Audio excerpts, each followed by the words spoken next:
Todos acharam? Lucas capítulo 16, do 1 ao 13, diz assim a palavra do Senhor. E ele dizia também aos seus discípulos: havia um certo homem rico, o qual tinha um mordomo, e este foi acusado perante ele de estar desperdiçando seus bens. E ele, chamando-o, disse-lhe: o que é isso que eu ouço de ti? Entrega a conta da tua mordomia, porque já não podes mais ser meu mordomo. Então o mordomo disse consigo: o que eu farei? Pois o meu senhor me tira a mordomia. Cavar eu não posso, mendigar tenho vergonha. Eu resolvi o que fazer. Quando me tirarem a mordomia, eles possam me receber em suas casas. Assim ele, chamando a si cada um dos devedores do seu senhor, disse ao primeiro: quanto tu deves ao meu senhor? E ele disse: 100 medidas de azeite. E ele disse-lhe: toma tua conta e acerta rapidamente, e escreve 50. Então ele disse a outro: e tu, quanto deves? Ele disse: 100 medidas de trigo. E disse-lhe: toma tua conta e escreve 80. E o Senhor elogiou o mordomo injusto, porque ele agiu com sabedoria, porque os filhos deste mundo são mais sábios na sua geração do que os filhos da luz. E eu vos digo: fazei para si amigos com as riquezas da injustiça, para que quando falecerdes, eles vos recebam nas habitações eternas. Quem é fiel no pouco, também é fiel no muito. E quem é injusto no pouco, também é injusto no muito. Pois se não tiverdes sido fiéis com as riquezas injustas, quem vos confiará as verdadeiras riquezas? E se não fostes fiéis naquilo que é de outrem, quem vos dará o que é vosso? Nenhum servo pode servir a dois senhores, porque ou há de odiar um e amar o outro, ou se apegará a um e desprezará o outro. Não podeis servir a Deus e a Mamon. Amém? Amém. Glória a Deus.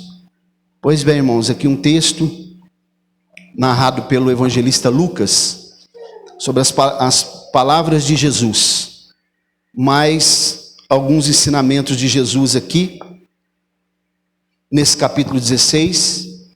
E essa passagem que nós acabamos de ler é uma das passagens mais difíceis de serem interpretadas nas Escrituras. Porque quando Jesus vai traçar aqui um retrato do filho pródigo, nesse mesmo capítulo 16, aliás, no capítulo 15, que faz parte desse mesmo texto aqui, ele fala sobre o filho pródigo e o seu irmão mais velho. O filho pródigo, ele desperdiçou os seus bens com as coisas aí do mundo, aí de fora. E o filho mais velho, ele ficou em casa, só trabalhou, mas também não desfrutou dos bens que o pai havia colocado à disposição dele. Então, são dois lados, né? Opostos, mas que os dois tiveram uma atitude equivocadas. E podemos dizer que aquele pai do filho pródigo tinha dois filhos desviados. Um estava dentro de casa, o outro havia se retirado, mas depois voltou. Então aqui nesse texto que nós acabamos de ler também, nós percebemos que se trata de um mordomo infiel. Muitos querem colocar esse texto aqui como parábola, mas me parece que a gente olhando bem para o texto mesmo, não me parece ser uma parábola, assim como também no mesmo capítulo 16, vai aparecer uma outra narrativa falando sobre o rico e Lázaro, que os estudiosos estão de comum acordo, tem algumas divergências, mas que também não se trata de uma parábola. E nós percebemos aqui, irmãos, que ao falar desse mordomo infiel, Jesus está traçando aqui uma metáfora. Mesmo que ainda que fosse uma parábola, as verdades espirituais aqui, elas não podem ser demovidas. Elas são verdades espirituais. Ainda que as parábolas eram histórias fictícias, mas ensinava verdades morais e espirituais. Então o que Jesus está mostrando aqui, com essa narrativa, é que esse mordomo, ele estava dirigindo ou exercendo um papel, ou tomando conta de bens que não eram dele, de modo equivocado, de modo dissoluto. Ele acabou se tornando um mordomo pródigo, como o filho pródigo. Por que ele é chamado de mordomo infiel, ou mordomo insensato? Olha o versículo 1 e 2. Ele dizia também aos seus discípulos, observe esse verbo haver aqui. É bem provável que Jesus esteja falando aqui de uma história real. Havia um certo homem rico, o qual tinha um mordomo. O que é um mordomo, irmãos? Mordomo é um servente que toma conta daquilo que não é dele. Ele está numa casa, ele até pode desfrutar dos benefícios daquela casa, todavia aquilo que ele está cuidando não é dele. Assim como nós fazemos aqui na obra de Deus. Obra de Deus. E ele começou a desperdiçar os bens do seu senhor. Olha aí no versículo 1, ó. Ele tinha um mordomo, este foi acusado perante ele de estar desperdiçando os seus bens. O dono significa que ele não estava cuidando dos bens do senhor dele como ele deveria fazer, que é o que Deus requer de cada um de nós. Olha o versículo 2. E ele chamando disse-lhe, o que é isso que ouço de ti? Entrega a conta da tua mordomia, porque já não pode ser mais meu mordomo. Ou seja, ele estava sendo demitido. Ele era um dispenseiro, alguém que abastecia aquela casa, que cuidava minuciosamente das coisas do seu senhor. E a Bíblia mostra que, ao ver as riquezas que o seu senhor tinha, aquele homem, ao invés de ele estar sendo fiel, a Bíblia nos mostra que ele começou a desperdiçar os bens, como aquele filho pródigo fez com os bens que o pai havia dado para ele como herança. O mordomo dessa história, irmãos, ele se esqueceu que os bens não eram dele, os bens eram do Senhor dele. E nós também não somos donos da igreja, nós cuidamos daquilo que o Senhor colocou em nossas mãos. Por isso temos que fazer bem feito, temos que fazer com esmero e dedicação, sobretudo pelo fato de nós estarmos cuidando de pessoas, de almas. E aqui no caso, esse mordomo, ele começa a agir como se fosse dele. Ele começa a possuir a herança do seu senhor. Eu já dei um testemunho para os irmãos aqui, que eu conheço igrejas no Brasil hoje, que elas são franquia. Quem quiser abrir uma igreja, paga o valor, como se fosse uma loja, ou McDonald's, vai lá e paga o valor que o proprietário daquela igreja, proprietário que eu estou falando, terreno, né? Porque a igreja, na verdade, ela pertence ao Senhor. Vai lá e paga uma quantia e pode abrir. Conheço um também lá no Vale do Paraíba, que ele arrendou um campo, várias igrejas, ainda aconselhou outros pastores dizendo, faz a mesma coisa, pelo menos chegar no fim do mês, você vai lá, pega o dízimo, pega as ofertas do povo, ou o dinheiro do arrendamento, você não vai precisar ficar aconselhando ninguém, você não vai precisar ficar escutando o crente falar na tua cabeça, você não vai ter o desprazer de ficar lidando com pessoas. Esse é o conselho que esse pastor deu para outros pastores, para arrendar a igreja que eles eram pastores. Aí eu pergunto para os irmãos, Quem é que tem autoridade para fazer isso? Arrendar algo que não é dele. Entregar na mão de outro para cuidar algo que Deus confiou para ele. Então, irmãos, é o que esse mordomo mais ou menos estava fazendo. Tornou-se um mordomo pródigo, né? Começou a esbanjar os bens do seu senhor. O senhor, sabendo disso, despediu o mordomo. Porque o Senhor está de olho em cada um de nós, de que maneira nós vamos nos apresentar diante dele, para acertar as contas daquilo que ele colocou, delegou nas nossas mãos. Porque a igreja é cuidada pelos homens, mas ela tem um dono, e o dono chama-se Jesus Cristo, que pagou por ela. Então aqui observe que ele foi despedido. Aí nós podemos até falar assim: nossa, esse homem aí, nós podemos agora emitir aqui, né, um juízo de valor sobre ele, dizendo: esse homem era um mordomo muito ruim, né? Mas é bom que cada um de nós também examinemos a nossa vida, para ver como que nós estamos trabalhando no trabalho do Senhor, na seara, na lavoura de Deus, né? Porque a mordomia cristã, irmãos, que é uma doutrina bíblica, que nós já até estudamos aqui, ela vai muito além de se frequentar cultos, vai muito além de se tocar um instrumento, ou de se entregar um dízimo. A mordomia cristã, ela envolve muita coisa. Depois os irmãos lêem um texto lá pode ler em casa, Deuteronômio 8, do 11 ao 18, que nós temos que usar tudo que o Senhor coloca na nossa mão. Nós entregamos o nosso dízimo, né? 10%. Mas também os outros 90% que o Senhor coloca na nossa mão, nós temos que utilizar com sabedoria. Nós temos que utilizar para a honra e para a glória do Senhor, porque o Senhor é o que provém a nossa necessidade. O Senhor é que prepara o que nós precisamos. O Senhor é que manda chuva. O Senhor é que nos dá saúde.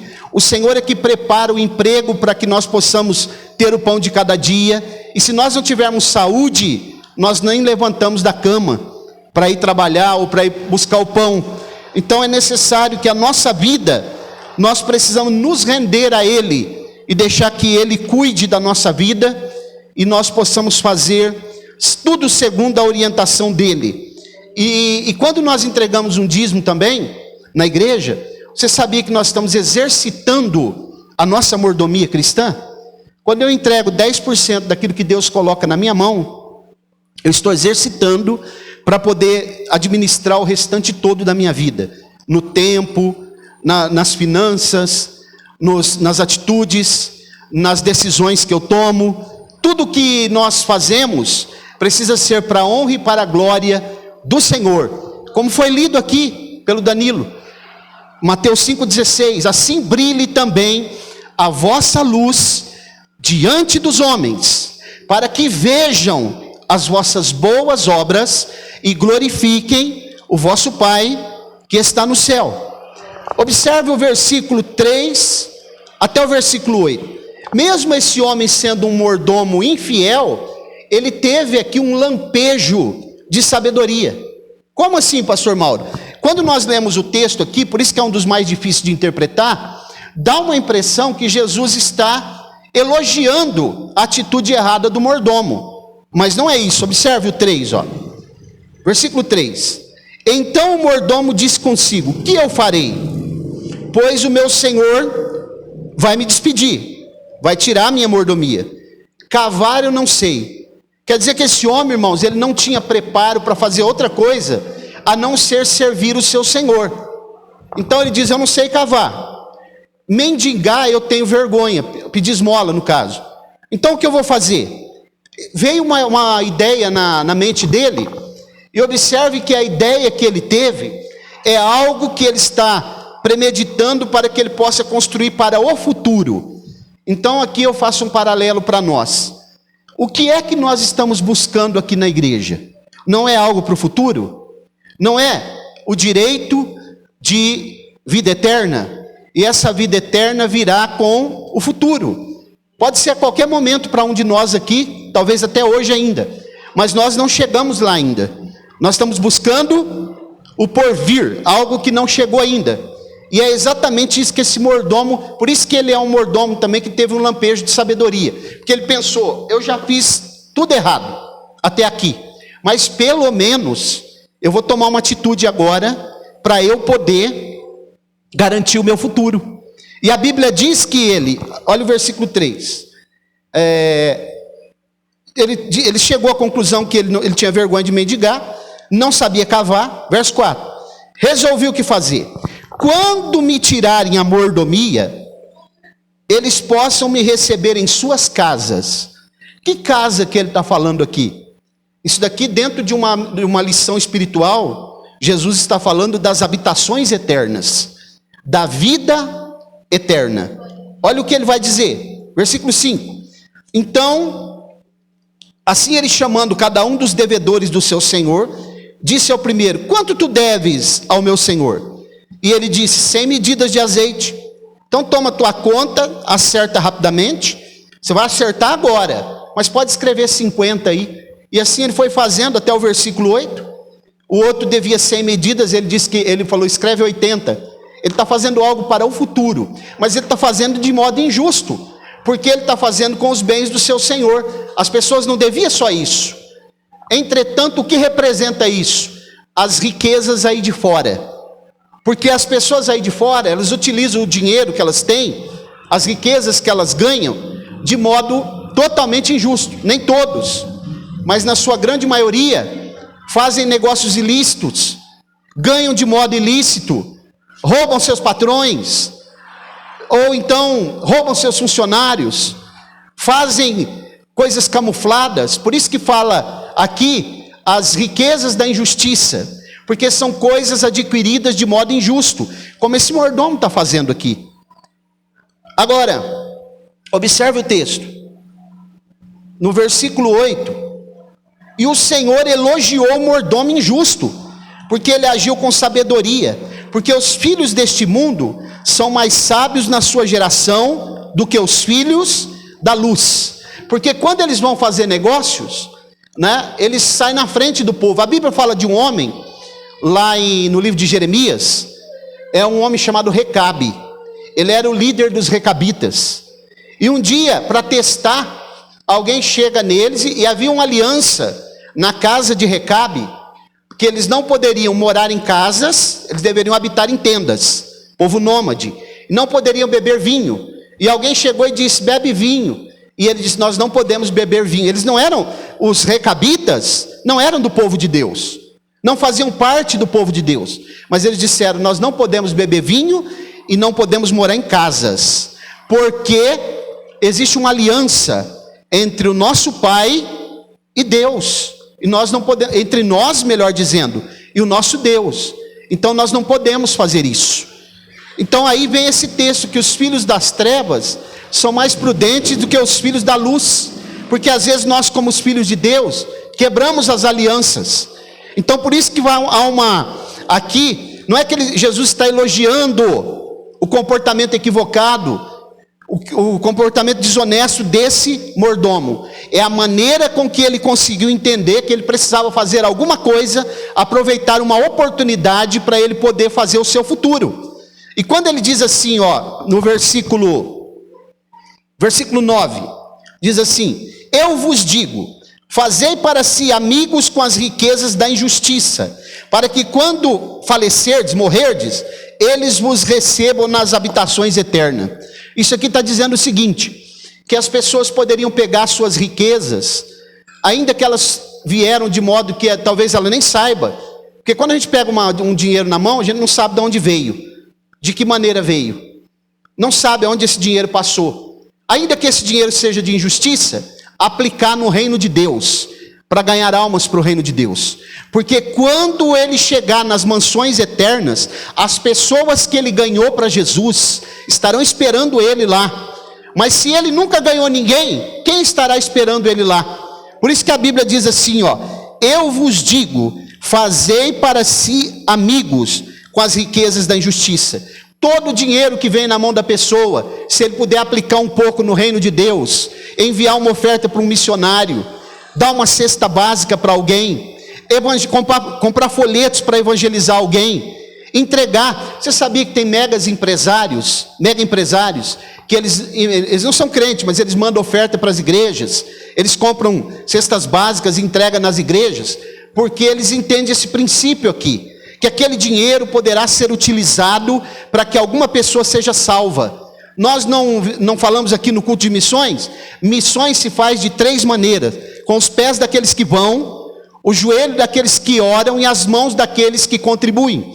Então, o que esse mordomo fez, não obstante ele ter feito algo aqui totalmente equivocado, mas ele pensou: eu vou me redimir pelo menos, e eu vou conseguir pelo menos fazer amigos, trazendo para o mundo espiritual, fazer amigos, fazer filhos na fé, ganhar almas para o reino de Deus, pregar o evangelho, estender as mãos para alguém, dar uma oferta, estender as mãos para quem está necessitado, e falar de Jesus, que Jesus Cristo é a salvação, que Jesus Cristo pode transformar qualquer vida, ainda por mais perdida que aquela pessoa esteja, há uma esperança para ela, e Jesus Cristo também salva as crianças. João Lucas, você não entrou aqui nessa noite de balde à toa, é porque a palavra de Deus também tem alcance no teu coração. Jesus pode fazer uma uma obra na vida sua e da tua família. Jesus pode te usar para você ser uma bênção na cidade de Colina, na tua casa, para os teus amigos de escola, porque Jesus Cristo é o Salvador, e se você reconhecer que Ele é o Salvador, a tua vida pode ser uma grande bênção onde quer que você vá. Esse é o Evangelho, irmãos, de Cristo. Então esse mordomo, que não foi um mordomo honesto, e que nós possamos guardar isso no nosso coração, né? Uma outra coisa que eu percebo aqui, que foi uma segunda admoestação de Jesus, é que Ele também está mostrando para nós como nós podemos usar as riquezas materiais. Ainda que nós podemos dizer assim: bom, eu não tenho riqueza, eu não tenho muito, né? Eu tenho pouco. Mas ainda que nós tenhamos muito pouco, aquilo que vem na nossa mão, nós podemos usar para a nossa casa, e também para ajudar alguém, e para poder também estender as mãos para o reino de Deus. Porque o reino de Deus, irmãos, ele é um reino vivo, ele é movido pelo Espírito Santo, e toda vez que a igreja, ela faz um trabalho evangelístico, missionário, que ela envia uma oferta para um missionário, ela está trabalhando, colocando mais uma pedrinha na construção do reino de Deus, para que esse reino de Deus se expanda, e as pessoas alcancem a vida eterna. Porque, irmãos, não há como separar a nossa vida material aqui da vida espiritual, porque nós estamos no mundo dos homens, né? Aqui ninguém aqui de nós ainda somos anjos, nós não somos congregação de anjos. Então, nós estamos aí fora, e vamos lidar com dinheiro, tem que pagar as contas, né? Tem que lidar com dinheiro, tem que pegar dinheiro na mão, e esse dinheiro vai vir na nossa mão. Agora, como nós administramos ele, também é uma lição que Jesus ele se preocupou, né? A maneira que nós vamos usar o nosso dinheiro, gastando com coisas que não edificam. Há uns dias atrás eu estava vendo uma reportagem aí, que a cerveja subiu o preço da cerveja. E aí o repórter entrevistou um rapaz que estava num restaurante. Aí ele falou assim: pode ter subido, mas não vai faltar, não pode faltar a cerveja. E lá no Antigo Testamento há um texto que diz: por que gastais o teu dinheiro em coisas que não edificam, naquilo que não é pão? Você vai no mercado, às vezes você vê as pessoas lá comprando um pedacinho de coisa para levar para comer, mas várias caixas de cerveja, né? Ou fardos de cerveja, de bebidas alcoólicas. E às vezes nem pensa que a família pode ser que... Alguns também trabalham a semana toda e se desgastam, trabalho pesado. E às vezes a família está precisando de alimento, e ele já passa em algum lugar, já gasta tudo por ali mesmo. E às vezes nem leva o pão de cada dia para sua família. Jesus também está abordando esse assunto aqui de modo bem sutil. E o amor ao dinheiro exacerbado, porque ele está dizendo que não se pode servir a 2 senhores, porque vai desagradar um e vai contentar o outro.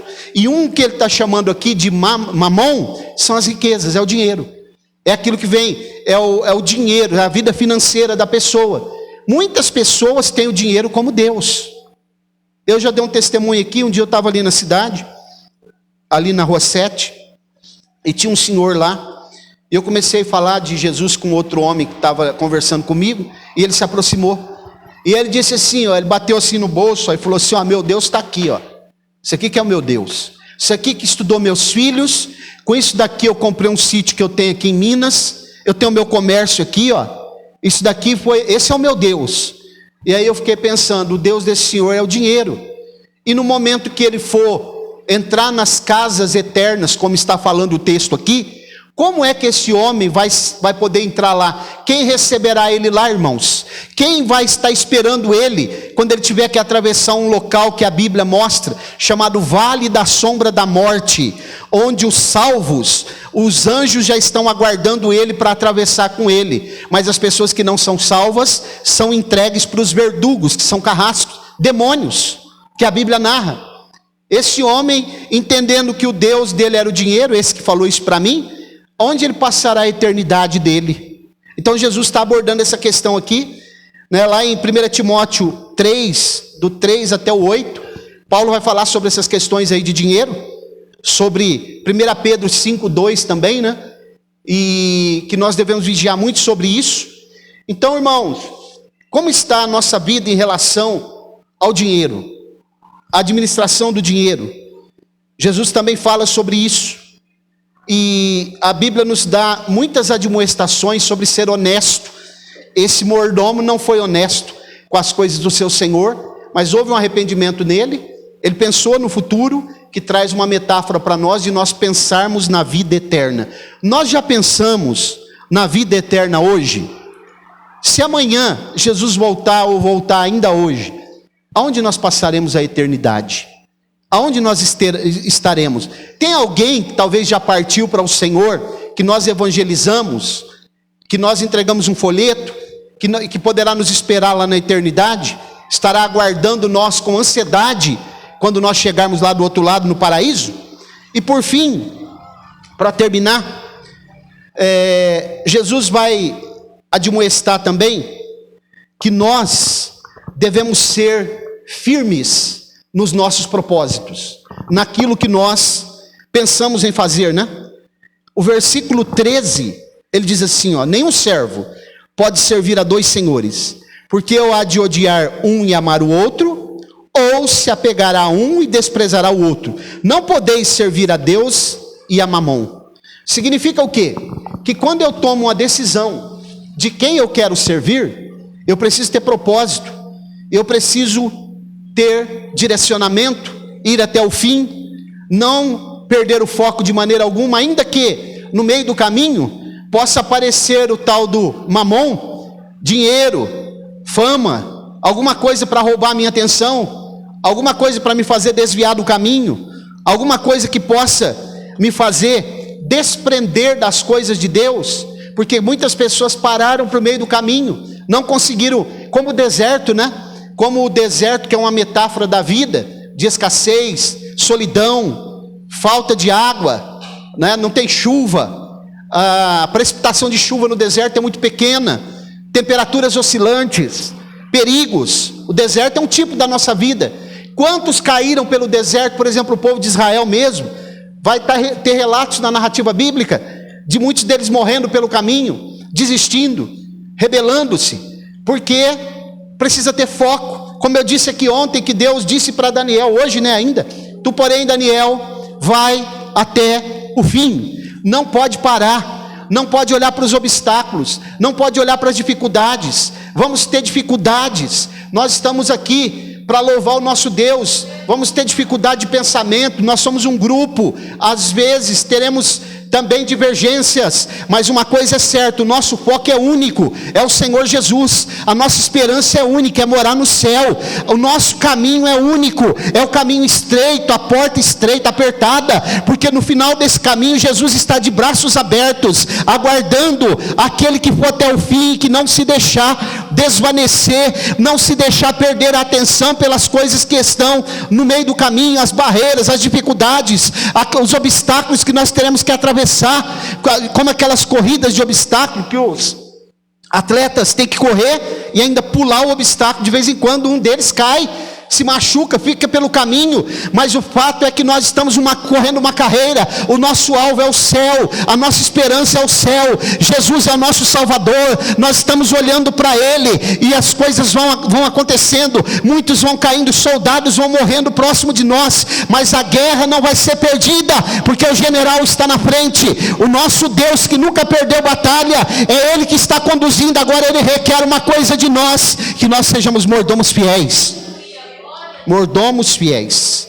Então aqui eu percebo que quem escolhe servir ao Senhor, irmão, ele fez uma escolha. Qual é a escolha que você fez na sua vida?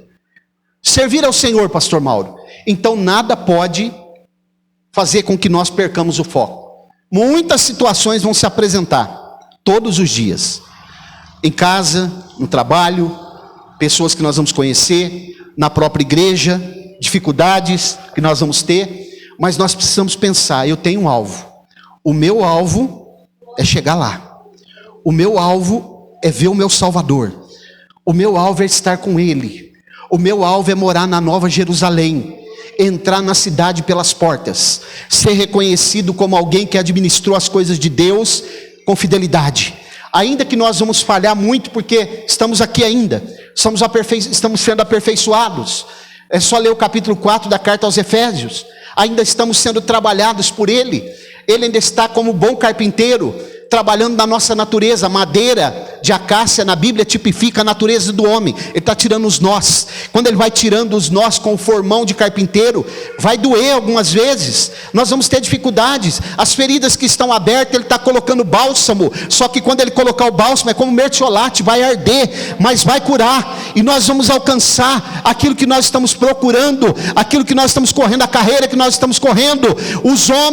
Muitos homens trabalham para nos tirar, Satanás trabalha 24 horas, ainda faz hora extra, fica espreitando a nossa vida, para tentar fazer com que nós venhamos a perder o foco, mas quando nós acordamos pela manhã, nós precisamos entender, e dizer como Jó, eu sei que o meu Redentor vive, e um dia há de se levantar sobre a terra, me guarda nesse dia, Senhor, guarda a minha casa, me dá esperança, me dá direção, me dá, Senhor, coragem, dinamismo, e que eu tenha foco, ainda que apareça propostas de Satanás no meu caminho, mas que o Senhor me fortaleça, e que o Senhor possa limpar os meus olhos com o colírio celestial, para que eu enxergue o céu por dentro, e eu possa andar com os meus pés aqui na terra, mas a minha cabeça no céu, porque já o caminho está findando, é logo ali a minha vitória, é logo ali a minha esperança, é logo ali o meu caminho final, o meu porto seguro é estar com o Senhor. Precisa ir até o fim, e precisa pensar no futuro. Nosso futuro, irmãos, é a eternidade. Vamos ler um texto para nós terminarmos. Mateus 6,33. Glória a Deus. Glória a Deus. Mateus capítulo 6, versículo 33. Mas, muito conhecido, né? Buscai primeiro o seu reino e a sua justiça, e todas estas coisas, que coisas são essas? É só ler o contexto anterior, elas vão ser acrescentadas. Tudo que nós precisamos, solicitudes da vida, que é roupa, vestimenta, né? Alimento, calçado. Você sabia que o povo de Israel andou 40 anos pelo deserto, e a roupa deles não gastava, eles tinham sapato nos pés, sandálias nos pés por 40 anos. Não, já pararam para pensar?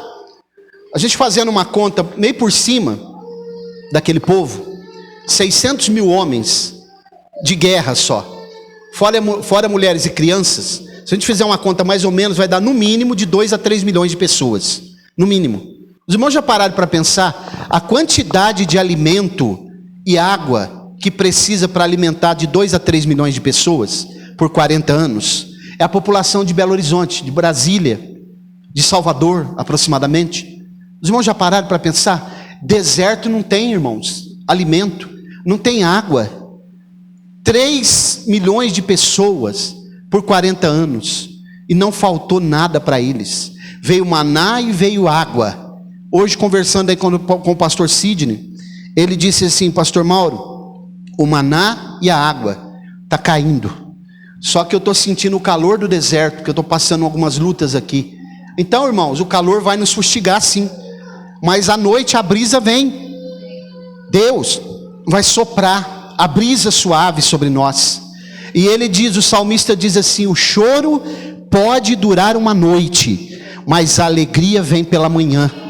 Que nós possamos guardar essa palavra no coração. E sempre pense de uma coisa: você precisa e eu preciso ganhar amigos, ainda que seja, você pega um dinheiro e diga assim: eu vou dar aqui para comprar um folheto, eu não sei de onde veio esse dinheiro, pode ter sido ganhado ilicitamente aí fora, ele chegou na nossa mão, de alguma maneira, porque nós não sabemos de onde vem, mas eu quero fazer amigos para o futuro, amigos para as mansões celestiais, para que quando eu chegar lá, eu possa encontrá-los, e o Senhor Jesus possa falar assim: esse seu amigo está aqui porque você evangelizou ele. Podemos dizer amém? Quem tem ouvidos para ouvir, ouça. Vamos orar e vamos guardar essa palavra no nosso coração.